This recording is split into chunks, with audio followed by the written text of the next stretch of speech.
दाभोळकर साहेबांच्या नेतृत्वाखाली स्थापन झालेली संस्था हे आम्ही गेले अनेक वर्ष अंधश्रद्धेच्या विरोधात काम करतोय। महाराष्ट्राने अंधश्रद्धाच्या विरोधात कायदाही केला, पण त्याची अंमलबजावणी सगळीकडे होताना दिसत नाही आणि ह्याच्यात सगळ्यात जास्त भरडल्या जातात महिला। आणि त्याच्यामुळे प्रचंड 21व्या शतकात जेव्हा तंत्रज्ञानाने म्हणजे सगळीच तंत्रज्ञान, आता तुम्ही उदाहरण बघा, इथून आता तुमचा कॅमेरावरनं चॅनलवर लाईव्ह माझं भाषण दिसत असेल, तर एवढं सायन्स आणि तंत्रज्ञान पुढे गेलंय। आणि ह्या देशाची पहिले प्रधानमंत्री नेहरूजींनी नेहमीच सांगितलं की ज्या देशाला सायंटिफिक टेम्पर असेल तोच देश प्रगती करू शकतो। त्यामुळे ह्या 21व्या शतकामध्ये हे दुर्दैव आहे की महाराष्ट्रामध्ये अनेक महिला या पुआबाजीमध्ये भरडल्या गेल्या। अर्थातच, कारण का चॅनल्स असतील किंवा ज्या पद्धतीने सोशल मीडियावर चेष्टा केली जाते आमची, हे अस्वस्थ करणारच आहे ना। तुम्ही पण ते रील बघत असाल, काय आम्ही काय वेगळे रील बघतोय असं नाही। ज्या पद्धतीने रील्समध्ये या गोष्टी होत आहेत त्या अर्थातच कुठल्याही लोकप्रतिनिधीला अस्वस्थ करणारच आहे। ह्याच्यासाठी मी एक बिल मूव्ह करते, मी या सेशनमध्ये एक बिल करणार आहे की जेव्हा जर तुम्ही निवडून एखाद्या पक्षाबरोबर आला तर त्या पक्षामध्ये आता तुम्हाला 5 वर्ष पक्ष बदलता येणार नाही। तुम्हाला जर बदलायचं असेल तर राजीनामा द्या आणि पुन्हा निवडून या, पण त्या पक्षात मध्येच तुम्हाला राहावं लागेल, कारण का त्या पक्षाला केंद्रबिंदू ठेवूनच तुम्हाला मतदान केलंय। आणि जर बदल करायचा असेल तर काही नाही, हे बघा ही लोकशाही आहे, प्रत्येकाला बदल करायचा अधिकार आहे। बदल करताना तो संविधानाच्या चौकटीत असावा एवढीच आमची अपेक्षा। अर्थातच, कारण का चॅनल्स असतील किंवा ज्या पद्धतीने सोशल मीडियावर चेष्टा केली जाते आमची, हे अस्वस्थ करणारच आहे ना। तुम्ही पण ते रील बघत असाल, काय आम्ही काय वेगळे रील बघतोय असं नाही। ज्या पद्धतीने रील्समध्ये या गोष्टी होत आहेत त्या अर्थातच कुठल्याही लोकप्रतिनिधीला अस्वस्थ करणारच आहे। ह्याच्यासाठी मी एक बिल मूव्ह करते, मी या सेशनमध्ये एक बिल करणार आहे की जेव्हा जर तुम्ही निवडून एखाद्या पक्षाबरोबर आला तर त्या पक्षामध्ये आता तुम्हाला 5 वर्ष पक्ष बदलता येणार नाही। तुम्हाला जर बदलायचं असेल तर राजीनामा द्या आणि पुन्हा निवडून या, पण त्या पक्षात मध्येच तुम्हाला राहावं लागेल, कारण का त्या पक्षाला केंद्रबिंदू ठेवूनच तुम्हाला मतदान केलंय।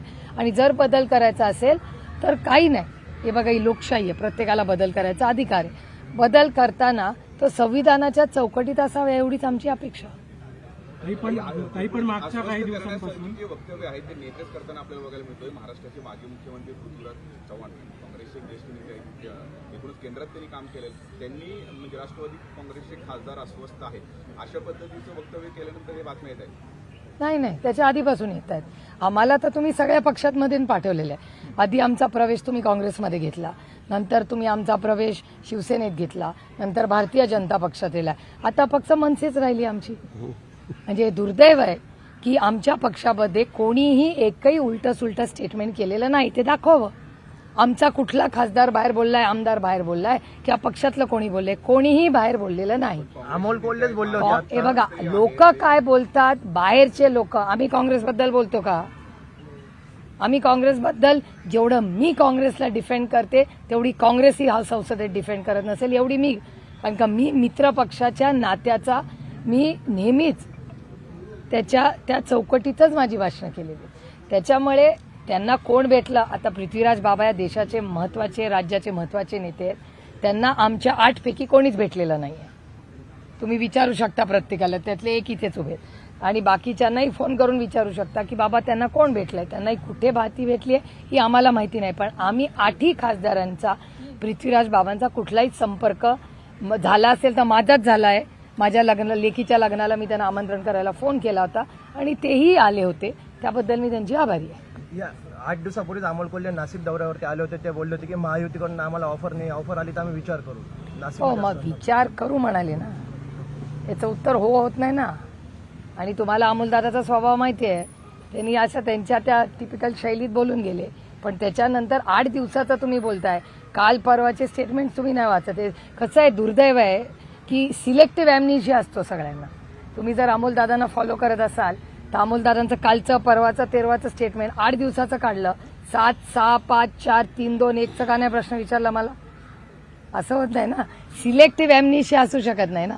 पत्रकारिता करताना आपण सगळ्यांनीच किंवा आम्ही आपण जेव्हा करतो काम तेव्हा सिलेक्टिव्ह ॲम्नेशिया चालत नाही ना आम्हाला.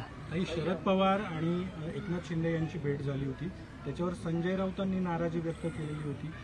शरद पवार ज्येष्ठ नेते आहेत, थेट नाराजी व्यक्त उघडपणे. काल सकाळचं तुमचं स्टेटमेंट नाही पाहिलं का राऊत साहेबांचं?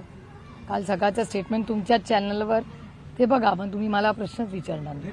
जरी नंतर स्टेटमेंट बदललं तरी नाराजी पण उघड व्यक्त होती. ही लोकशाही आहे, प्रत्येकाला बोलायचा अधिकार आहे. ही दडपशाही नाही आमची, लोकशाही आहे. हर एक को बोलणे का अधिकार आहे, त्याच्यात गैर काय? एखाद्याला वाईट वाटलं असेल ते बोलले असतील, दुसऱ्या दिवशी त्यांनी क्लॅरिफिकेशन दिला, विषय संपला.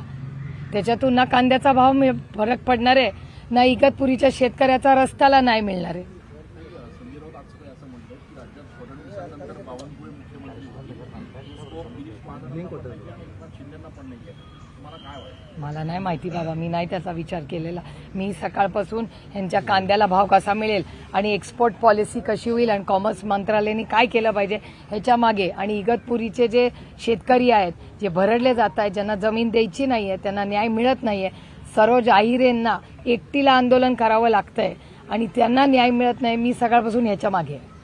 मुख्यमंत्र्यांचं तुम्ही जाहीर देत अभिनंदन केलं त्या संदर्भात. बुवाबाजीबद्दल पूर्ण भाषण आहे का? एडिट करू नका. सिलेक्टिव्ह ॲम्नेशिया नकोय आपल्याला. पवार कुटुंबियामध्ये परत एकदा सोहळा होतोय. पार्थ पवार आणि काय आमच्याकडे सुरूच झालंय. पहिलं युगेंचं झालं, मग जयचं झालं, मग रेवतीचं झालं, आता पारचं आहे. अजून 2-3 वेटिंगमध्ये आहेत. तुम्हाला लवकरच गोड बातमी कळेल. पवारांच्या मुलांनी मनावर घेतलंय की या वर्षी आमच्याकडे बँड वाजणारच आहे दर 2 महिन्यांनी.